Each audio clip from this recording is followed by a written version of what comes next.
ஆண்டின் பொதுக்காலம் 26ஆம் வாரம் திங்கட்கிழமை. தானியேல் நூலிலிருந்து வாசகம். 7ஆம் அதிகாரம் 9 முதல் 10 மற்றும் 13 முதல் 14 வரை உள்ள இறைவார்த்தைகள். நான் பார்த்து கொண்டிருக்கையில் அரியணைகள் அமைக்கப்பட்டன. தொன்மை வாய்ந்தவர் அங்கு அமர்ந்தார். அவருடைய ஆடை வெண்பனி போலவும் அவரது தலைமுடி தூய பஞ்சு போலவும் இருந்தன.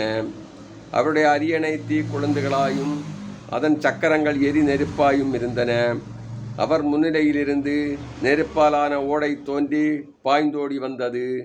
பல்லாயிரம் பேர் அவருக்கு பணிபுரிந்தார்கள். பல கோடி பேர் அவர் முன் நின்றார்கள். நீதிமன்றம் தீர்ப்பு வழங்க அமர்ந்தது. நூல்கள் திறந்து வைக்கப்பட்டன. இரவில் நான் கண்ட காட்சியாவது, வானத்தின் மேகங்களின் மீது மானிட மகனைப் போன்ற ஒருவர் தோன்றினார். இதோ தொன்மை வாய்ந்தவர் அருகில் அவர் வந்தார். அவர் திருமுன் கொண்டு வரப்பட்டார். ஆட்சி உரிமையும் மாட்சியும் அரசும் அவருக்கு கொடுக்கப்பட்டன. எல்லா இனத்தாரும் நாட்டினரும் மொழியினரும் அவரை வழிபட வேண்டும். அவரது ஆட்சி உரிமை என்று முழுதாகும். அதற்கு முடிவே இராது. அவரது அரசு அழிந்து போகாது என்றார்.